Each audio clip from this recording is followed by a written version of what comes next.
ભગવાન મહર્ષિ વેદવ્યાસજીએ એમ કહ્યું કે મહાદેવ સ્વરૂપમ બિલો વૃક્ષો દેવે રપે સ્તુતઃ, દેવતાઓ જેમને સ્તુતિ કરે છે. અને વર્ષો સુધી હું જો બિલો વૃક્ષનું મહાત્મ્ય ગાઈ શકું, મહિમા ગાય તે એના મહિમાનું ગાયન કરી જ ન શકું.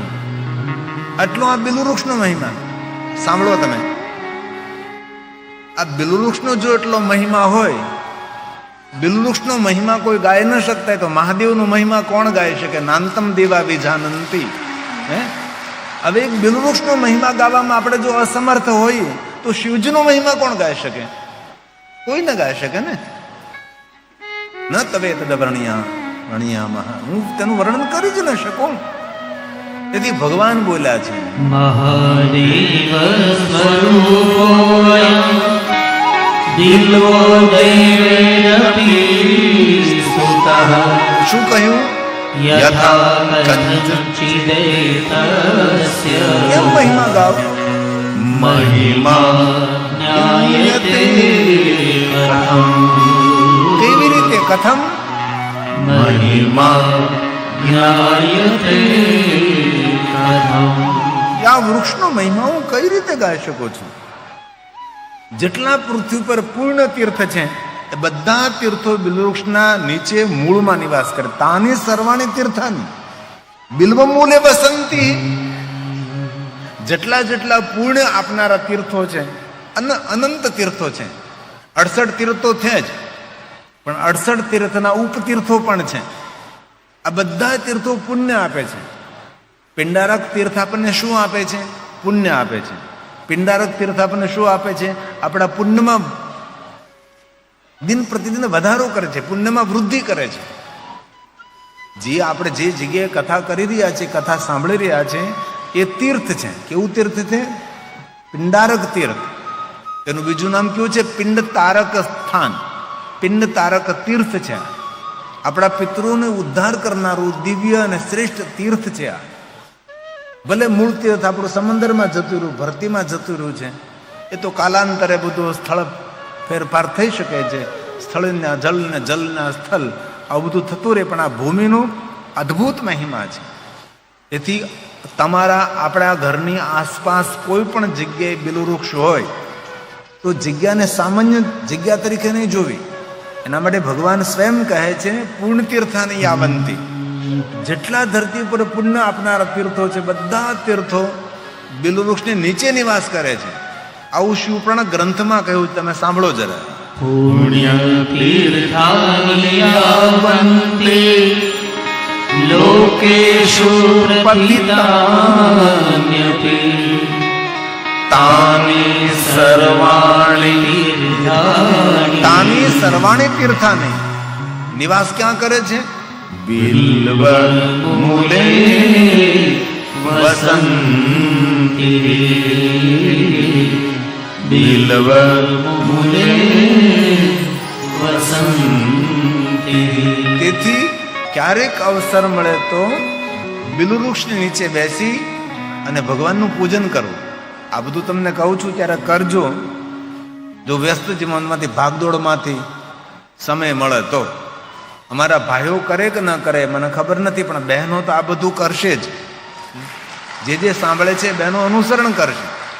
અને આપણે જે બહેનો દીકરીઓ કરે એનું પુણ્ય આપણને તો મળે જ. આપણા બધાનો આખા કુટુંબ પરિવારનો ભાગ હોય છે. તેથી ભગવાને આજ્ઞા આપી છે લિંગ રૂપેણ વ્યાયામ. લિંગ સ્વરૂપની બિલ્વવૃક્ષની નીચે ભગવાન મહાદેવનું પૂજન કરવું. કેટલો સરસ મહિમા છે. પુણ્યની વૃદ્ધિ થશે, સુખની વૃદ્ધિ થશે, આરોગ્યની વૃદ્ધિ થશે. એ મનુષ્ય પૂર્ણ આત્મા કહેવાશે. જે મનુષ્ય બિલ્વવૃક્ષ નીચે ભગવાન મહાદેવના નિરાકાર લિંગ સ્વરૂપની પૂજન કરશે એ મનુષ્ય પૂર્ણ આત્મા કહેવાશે. પૂર્ણ આત્મા એટલે દર્શનીય આત્મા કહેવાશે. બિલ્વ મૂલે મહાદેવમ. બિલ્વ મૂલે મહાદેવમ લિંગ રૂપેણ વ્યયમ યહ પૂજ્યતે પુણ્યાત્મા સ શિવં પ્રાપ્નુયાત ધ્રુવં. શિવં પ્રાપ્નુયાત ધ્રુવં. એ મનુષ્યનું પુણ્ય કભી ક્ષય નહીં થાય. ધ્રુવમ, અખંડ તેનું પુણ્ય રહેશે. એ પુણ્યથી કદી લેપાશે નહીં, તેનું પુણ્ય નાશ નહીં પામે. તેથી જિંદગીમાં ક્યારેક અવસર મળે તો બિલવૃક્ષ નીચે બેસી ભગવાન મહાદેવના લિંગ સ્વરૂપની પૂજા કરવી. ક્યારેક અવસર મળે તો બિલવૃક્ષ નીચે બેસી પંચાક્ષર મંત્રનો જાપ કરવો. ક્યારેક અવસર મળે તો બિલવૃક્ષ નીચે બેસી સ્તોત્રનું પારણ કરવું. ક્યારેક અવસર મળે તો બિલવૃક્ષ નીચે બેસીને કોઈ ધર્મગ્રંથોનું પારણ કરવું. બિલવૃક્ષની ભૂમિ એ પુણ્યની વૃદ્ધિ કરનારી ભૂમિ છે.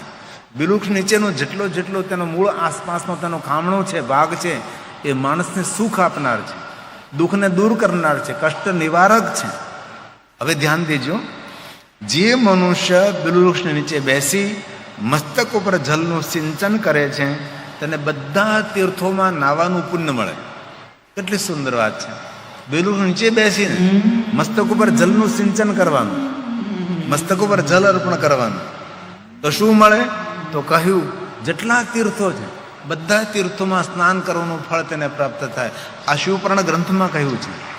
આ તમારી જાણ ખાતર ખરું. ક્યારેક તો આવું કરીએ આપણે, આનંદ થશે, કાંઈક સારું થશે, શુભ થશે, વિચારોમાં પરિવર્તન આવશે, વ્યવહારમાં પરિવર્તન આવશે, વાણીમાં પરિવર્તન આવશે, ખૂબ માન સન્માન, લોક ચાહના, સુખ શાંતિ પ્રાપ્ત થશે. તેથી ભગવાને આ બધું આપણા માટે કહ્યું છે.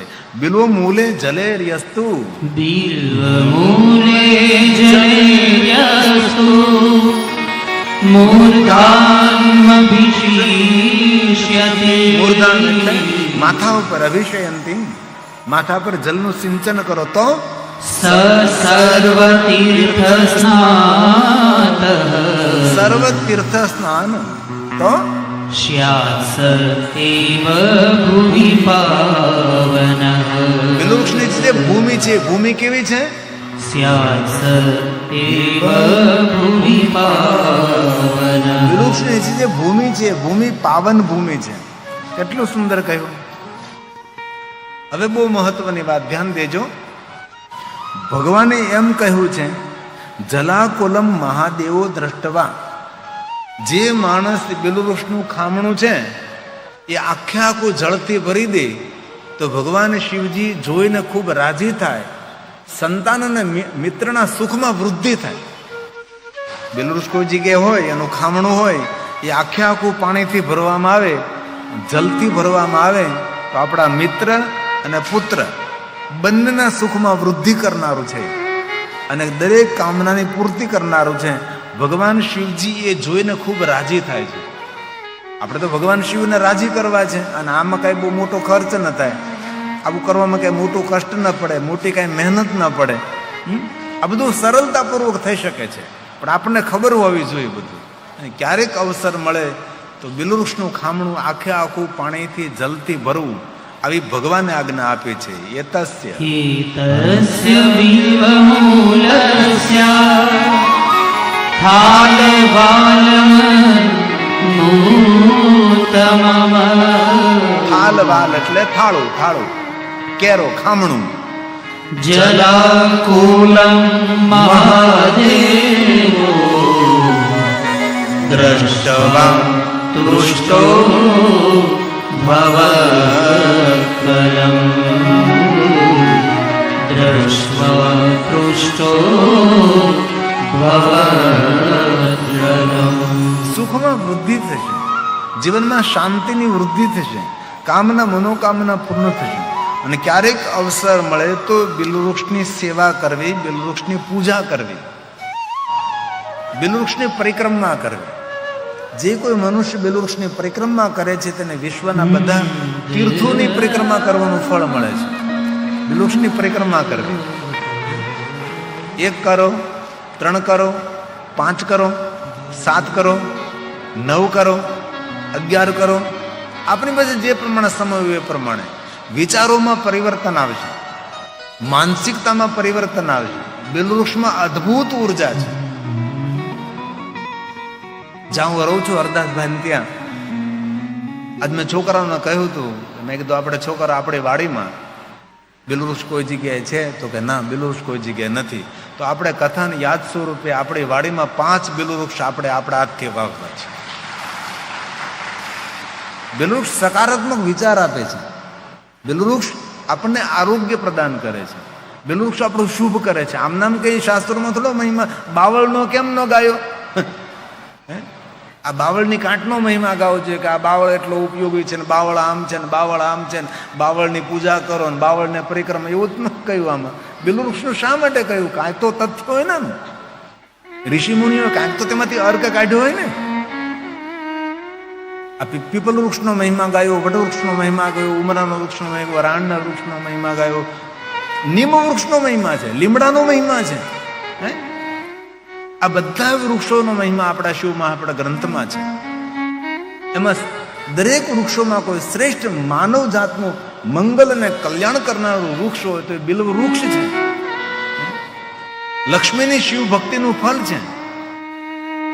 આ બિલવૃક્ષ કેવી રીતે ઉત્પન્ન થયું? તો કે લક્ષ્મીજી ખૂબ તપ કર્યું છે, મહાદેવનું આરાધન કર્યું છે, અને મહાદેવ પ્રગટ નહીં થતા લક્ષ્મીજી પોતાનું એક અંગ કાપી અને મહાદેવને અર્પણ કરે છે, અને એક તેજ પ્રગટ થાય છે, અને તેજની સાથે વૃક્ષનું પ્રાગટ્ય થાય છે. અને સ્વયં મહાદેવજી લક્ષ્મીજીને કહે છે આ વૃક્ષનું પહેલું નામ રહેશે શ્રી વૃક્ષ. આ વૃક્ષનું નામ રહેશે શ્રી વૃક્ષ. પણ હે લક્ષ્મી, કલયુગ આવતા વૃક્ષને બિલ્વ વૃક્ષ તરીકે ઓળખવામાં આવશે. મૂળ નામ છે શ્રી વૃક્ષ. જે બિલવૃક્ષને ફળ આવે તેનું નામ છે શ્રીફળ. પણ ભગવાને કહ્યું કલયુગ આવતા તેને બિલ્વ ફળ કહેવાય છે. પહેલું તો નાળિયેર જ છે, તેને આપણે ભલે શ્રીફળ કહી શકાય, એવું વાંધો નથી, પણ ખરેખર બિલ્વ ફળને શ્રીફળ કહેવાય, બિલ્વવૃક્ષને શ્રી વૃક્ષ કહેવાય. આ વૃક્ષને જે સેવા કરશે, પૂજા કરશે, પરિક્રમા કરશે અને વૃક્ષને વાવીને તેનું પૂજન કરશે, તેના જીવનમાં લક્ષ્મીની, કીર્તિની, માન સન્માનની, જ્ઞાનની વૃદ્ધિ થશે. આવું સ્વયં ભગવાન શિવજીએ લક્ષ્મીજીને કહ્યું છે. બિલ્વાષ્ટકનો એક મંત્ર છે, લક્ષ્મી અસ્તન ઉત્પન્નસ્ય મહાદેવસ્ય પ્રિય. લક્ષ્મીના તપ દ્વારા જે વૃક્ષ પ્રગટ થયું છે એ મહાદેવના વૃક્ષ વાલું છે, આવું કહ્યું છે બિલ્વાષ્ટકમાં. લક્ષ્મ્યાસ્તન ઉત્પન્નમ મહાદેવસ્ય ચ પ્રિયમ બિલ્વવૃક્ષમ પ્યચ્છામિ એકબિલ્વં શિવાર્પણમ એકબિલ્વં શિવાર્પણમ. જ્યાં હું રહું છું ને કાઠિયાવાડમાં, અમારો તાલુકો સાવરકુંડલા પડે, અમારું ગામ મોટા ઝીંઝુડા પડે, સાવરકુંડલાથી 7 કિલોમીટર થાય. એનાથી અમે લોકો જંગલમાં રહીએ છીએ. એ જંગલમાં અમે 1 લાખ બિલવૃક્ષનું જંગલ બનાવ્યું છે આખું. અત્યારે જે ટેલિવિઝનમાં જોઈ રહ્યા છે, આખું જંગલ બિલવૃક્ષ જ છે. અને એ પથરિયાળ જમીનમાં, કે પેલી જે ભૂમિ હારી હોય તો બહુ મોંઘી હોય, એ બાવાજી કે અમે લઈ ન શકીએ, એટલે સસ્તી જમીન પથરિયાળ જમીન લીધી. કારણ કે પહેલી જમીન તો આપણે મોંઘી પડે, એટલે પથરિયાળ જમીનમાં ડેમમાંથી માટી ખેંચીને પથરિયાળ જમીનમાં માટી પૂર્યા પછી વૃક્ષો આવ્યા, જ્યાં ડાભળું નહીં ઉગતું હતું, જ્યાં ઘાસ પણ નહીં ઉગતું હતું. આજુબાજુના અમારા બધા ખેડૂતો મારા ઉપર હસતા હતા કે મહારાજ, જે જમીનમાં ડાભળું નથી ઉગતું, જે જમીનમાં ઘાસ નથી ઉગતું, એ જમીનમાં તમે વૃક્ષો કેવી રીતે વાવશો? અને ત્યારે મોટા પણ થઈ ગયા વૃક્ષો એ પથ્થરિયાળ જમીનની અંદર. આખું જંગલ જ્યાં હું રહું છું ત્યાં છે, બિલવૃક્ષનું જંગલ છે. અને કથામાં મેં કહ્યું હતું કે શિવપુરાણ ગ્રંથમાં કહ્યું છે, એક બિલવૃક્ષ વાવી અને એક બિલવૃક્ષને માણસ મોટું કરે છે, તેને 1 કરોડ શિવાલય નિર્માણ કરવાનું ફલ પ્રાપ્ત થાય. બિલવૃક્ષ વાવવા માત્ર તેની સુખ, શાંતિ, આરોગ્ય અને કીર્તિની વૃદ્ધિ થાય. તેથી ભગવાને તમને જો ખેતર, વાડી, આંગણું મોટું વાપ્યું હોય તો આંગણામાં પણ બિલવૃક્ષ વવાય, ઘરના વાડામાં પણ બિલવૃક્ષ વવાય. અમારે નેમિનાથ બાપુની જગ્યા છે, જ્યાં 6 પાંખડીવાળા, 9 પાંખડીવાળા બિલીપત્ર છે. મેં તો જે દર્શન નથી કર્યા બાપુ, નાથજી બાપુ, પણ જરૂર હું દર્શન કરવા માટે આવીશ. અનેક પ્રકારે બિલવૃક્ષ મેં 9 પાંખડી બધી બિલીપત્ર જોયા છે, 6 પાંખડીના બિલીપત્ર, 7ના જોયા છે, 8ના જોયા છે, અને 5ના તો પત્ર આપણે જોયા જ હોય. 5 પાંખડીવાળું જ્યારે બિલ્વપત્ર મહાદેવને અર્પણ કરો, ધ્યાન દીજીએ, 5 પાંખડીવાળું જ્યારે મહાદેવને બિલ્વપત્ર અર્પણ કરો ત્યારે મહાદેવને ભોજન કરાવો, પાક્કું ભોજન, ભગવાનને થાળ જમાડવાનું. 5 પાંખડીવાળું બિલીપત્ર ભગવાનને અર્પણ કરી ભગવાનને બપોરે થાળ જમાડવાનું અને મહાદેવને ચડાવેલું 5 પાંખડીનું બિલોપત્ર લઈ લેવાનું, પછી મઢાવી લેવાનું સરખી રીતે તૂટે નહીં એ રીતે, અને રસોઈ ઘરમાં રાખવાથી અન્નપૂર્ણાની સંપૂર્ણ કૃપા રસોઈ ઘરમાં રહે. આવું મહાત્મા 5 પાંખડીનું છે. તો આપણા ઘરે આંગણે વાડામાં કે આપણે ખેતીવાડીમાં જગ્યા હોય તો જરૂર બિલવૃક્ષ વાવજો. સુખની વૃદ્ધિ થશે, શાંતિની વૃદ્ધિ થશે, વિચારો સારા આપશે. આવો બિલવૃક્ષનો મહિમા છે. બિલ્વાષ્ટકમાં કહ્યું કે જે કોઈ બિલવૃક્ષને સ્પર્શ કરે, બિલવૃક્ષનું દર્શન કરે, એ માણસ સામાન્ય પાપ નહીં, અઘોર પાપમાંથી મુક્ત બને છે. આમ તમે કેટલો સરળ ઉપાય છે. આ બધો ઉપાય કેટલો સરળ છે. જીવનને દિવ્ય બનાવવા માટે કોઈ કઠણ કાર્ય છે જ નહીં. સામાન્યમાં સામાન્ય માણસ આ બધું કરી શકે છે જો યાદ રાખો તો. અને જે કંઈ કહું છું તમને સૌને યાદ રાખવા માટે કહું છું, આ બધું કરવા માટે તમને પ્રેરિત કરું છું. એટલે હું ગ્રંથોનો આધાર લઈને તમને કહું છું. તો બિલ્વાષ્ટકમાં કહ્યું દર્શનમ બિલવૃક્ષના દર્શન કરવા માત્રથી, બિલવૃક્ષને સ્પર્શ કરવા માત્રથી પાપનાશનમ અઘોર પાપ સંહારમ એક બિલ્વ શિવાર્પણમ એક બિલ્વમ શિવાર્પણમ. બિલવૃક્ષનો સ્પર્શ કરીએ, બિલવૃક્ષનું દર્શન કરીએ, સામાન્ય પાપને અઘોર પાપમાંથી મનુષ્ય મુક્ત બને છે. કેટલો સુંદર મહિમા છે.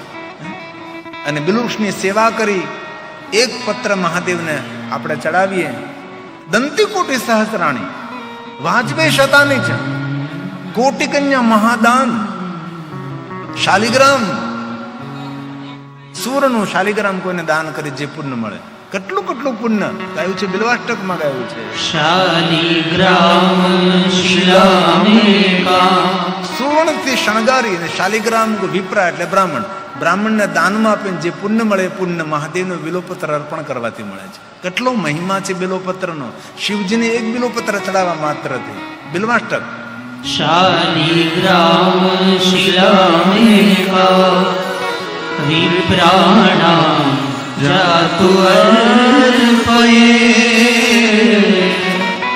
સોમયજ્ઞ મહાપુણ્યમ એક બિલ્વમ શિવાર્પણમ. આમાંથી કોઈ આપણે સોમ યજ્ઞ ન કરી શકીએ. સોમ યજ્ઞ કરવાનું પુણ્ય એક બિલોપત્ર મહાદેવને ચડાવવાથી મળે છે.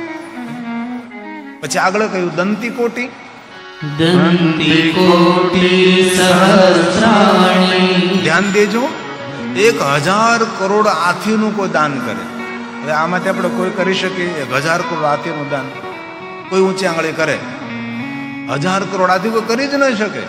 આફ્રિકાના જંગલમાં 1000 કરોડ હાથી નથી, તો આ ક્યાંથી હોય આપણી પાસેથી?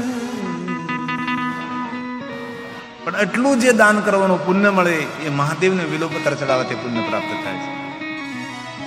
આ છે બિલ્વાષ્ટક.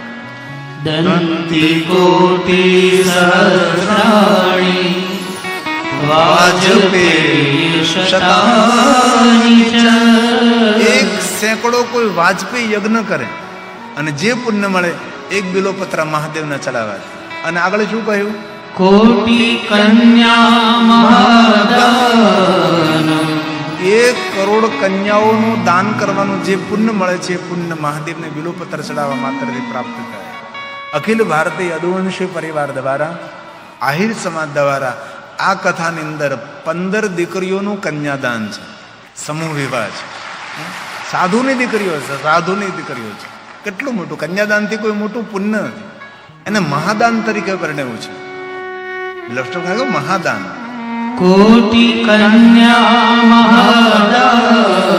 સામાન્ય દાન નહીં દાનાભાઈ, સામાન્ય દાન નહીં, મહાદાન. બીજી કોઈ જગ્યાએ મહાશબ્દ નથી આવ્યો. જ્યાં કન્યાનું નામ આવ્યું ત્યાં મહાદાન. તેથી આ કથાની વિશેષતા છે. તમે જુઓ, આપણે 2 કલાકથી કથા કરી છે, આખો મંડપ રેડી કરી દીધો. હવે ભલે લાખો 2 લાખ માણસ આવે, બધાને બેહાઈ વ્યવસ્થા થઈ ગઈ છે. કેટલા સ્વયંસેવકો કામ કરે છે. પ્લાસ્ટિક પાથરી દીધું, નીચે પાણી આવી ગયું હતું, તાબડતોબ તાબડતોબ તાબડતોબ. બસ ભગવાનને પ્રાર્થના કરી જેટલા માણસો એ કથા સાંભળે એના કરતા ડબલ ને 10 ગણા ભાઈઓ બહેનો કથાનું શ્રવણ કરે. અમે યદુવંશી, અમે કૃષ્ણ ભગવાનના આશ્રિતો, અમે આહિર કોઈ દી પાછા ન પડીએ. પહાડો તૂટી પડે તો પણ અમે હંમેશા અડગ રહીએ છીએ. એ અમે આહિર. ખરેખર આ બીજા કોઈનું કામ નહીં, બીજો માણસ હરી જાય, બેસી જાય કે હવે આ બધું નહીં થાય આપણે, હવે બધું નહીં થાય, છતાં પણ આપણે આપણી ભગવાનની કથાનું વેગ રાખ્યો છે અને પ્રભુની કથાનું શ્રવણ કરીએ છીએ. ને ભગવાને કહ્યું છે કે જે કોઈ આ મહિમા સાંભળે છે, ધ્યાન દીજીએ, જે કોઈ આ મહિમા સાંભળે છે તેને 1 કરોડ બિલોપત્ર મહાદેવને ચડાવવાનું પુણ્ય પ્રાપ્ત થશે. આ છે મહાત્મય. આ કથા હું તમને જે સંભળાવું છું એ કથાનું પણ મહાત્મય છે ને. બિલવૃક્ષનું બિલોપત્રનું મહાત્મય સમજો, એનું પણ કોઈ મહાત્મય છે. તેથી જે આપણે સાંભળી રહ્યા છીએ એનું પણ પુણ્ય છે. આ પુણ્ય અત્યારે નહીં દેખાય, કથા પૂરી થઈ જશે, પછી દિવસો જતા દેશે, પછી થોડા દિવસો વીતતા જશે, આપણને જ ખબર પડે છે કે આ કથા સાંભળ્યું એનું જ ફલ છે. જે કાર્યો આપણે ધારે નહીં હોય એવા કાર્યો સરળતાપૂર્વક ભગવાન આપણા પૂર્ણ કરશે, એ મને અનુભવ છે. અત્યાર સુધીમાં જેને કથાઓ કહી છે તેના જીવનમાં કંઈક અંજવાળું દેખાણું છે. એક અજમાન 3-3, 4-4, 5-5 કથાઓ કરી, એક જ અજમાન. એક કથામાં કેટલો ખર્ચ થાય, વ્યવસ્થાનો, મંડપનો. અમારો તો સામાન્ય ખર્ચ હોય, પણ વ્યવસ્થાનો ખર્ચ બહુ મોટો થતો હોય છે. અજમાન ક્યારે વારંવાર ભગવાનની કથા કરતા હોય, કથામાંથી કાંઈ ને કાંઈ તો આપણને પ્રાપ્ત થાય છે. એક વાત સમજીએ, આપણે ભણેલા ગણેલા માણસો જે કોઈ કંપની પ્રોડક્ટ બનાવે, એ પ્રોડક્ટ બજારમાં મૂકે અને સમાજ માણસો તેને ખરીદે. એ પ્રોડક્ટ ખરીદ્યા પછી એ પ્રોડક્ટમાંથી કાંઈ જો લાભ ન થતો તો બીજી વાર કોઈ ખરીદે નહીં, કંપની બંધ થઈ જાય. તેથી ભગવાન શિવજીની આ શરૂ કરેલી યાત્રા, આમાંથી કાંઈ ને કાંઈ માનવ જાતને મળે છે, એટલે કોઈ દી કથા યાત્રા બંધ નથી થઈ. તમે જો કોરોના કાળમાં દેશ આખો બંધ થઈ ગયો હતો, કોરોના કાળમાં બધું બંધ થઈ ગયું હતું, પણ કોરોના કાળમાં ભગવાનની કથા બંધ નથી હતી. અમે લોકો કથા કરતા હતા.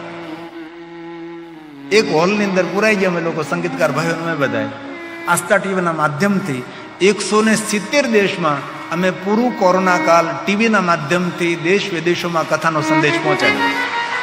કથા બંધ નથી રાખી અમે લોકોએ. ભલે શ્રોતા અમારી સામે કોઈ નહીં, તો બધા કેમેરા લાગેલા હતા. આસ્થા ટીવીમાં કથા આવતી હતી. Aastha TV, Giribapu official YouTube channel, social media દ્વારા લોકો બધા ઘરમાં પૂરાયેલા હતા. કરે તો કરે શું, બહાર તો કાંઈ જઈ શકતા નહીં હતા. બધા જ કોરોના કાળમાં કથાનું શ્રવણ કરતા હતા. દાના બાબા, સાચી વાત ને? બધા લોકો આખા કોરોનામાં કથા સાંભળે છે. તેથી ભગવાનની યાત્રા છે, પ્રભુની યાત્રા છે. તો એક વાત હવે ધ્યાન દેજો. બિલુમૂલે દીપમાલાય પલકત સાદર. આદર સાથે બિલુવૃક્ષ નીચે જે દીપમાલાનું પ્રાગટ્ય કરે છે, બિલુવૃક્ષની નીચે સહસ્ત્ર દીપમાલા, 108 દીવા. ક્યારેક કરજો આવું, તમે સમય કાઢીને, ત્યાંટું કહું છું તમને હું. તમે કરજો એટલા માટે, ખાલી સાંભળવા માટે નહીં, અપનાવવા માટે, અનુસરણ કરવા માટે છે. સતત્વજ્ઞાન સંપન્નો જે મનુષ્ય બિલુવૃક્ષની નીચે દીપમાલા પ્રજ્વલિત કરશે તેને તત્વજ્ઞાનની પ્રાપ્ત. તત્વજ્ઞાન એટલે ભગવાનની ઓળખ થશે, તેને પ્રભુની ઓળખ થશે. અને આપણા જીવનની યાત્રા તો એ જ છે ને. આપણી જીવનની યાત્રા કઈ છે? શિવ પ્રાપ્તિર ભવેત. આપણા જીવનની યાત્રા તો એ જ છે ને કે ભગવાન સુધી આપણે પહોંચવું છે. અને ભગવાન સુધી પહોંચવા માટે તો આપણે ભગવા પહેર્યા. ભગવાન સુધી પહોંચવા માટે ભગવાનની કથા કરીએ છીએ. ભગવાન સુધી પહોંચવા માટે ભગવાનની કથાનું શ્રવણ કરીએ છીએ. અંતે કહ્યું મહેશાન ગતોર ભવેત. એમની ગતિ ભગવાન શિવના લોકમાં થશે, એમાં કોઈ સંશય નથી. આવું ભગવાને વચન આપ્યું, શિવપુરાણ ગ્રંથની અંદર આપ્યું છે. બિલ્વમૂલે દીપમાલાય કલ્પયતિ સાદરમ સતત્વજ્ઞાન સંપન્નો મહેશાંતર ગતો ભવે. મહેશાંતર ગતો. ભગવાન મહાદેવના લોકમાં તેનો વાસ થશે.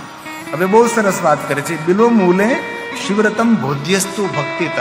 ધ્યાન દેજો, જે માણસ બિલ્વવૃક્ષની નીચે કોઈ મહાદેવનો ભક્ત, શિવરતમ ભોજ્યસ્તુ, શિવરતમનો અર્થ થાય છે મહાદેવનો ભક્ત.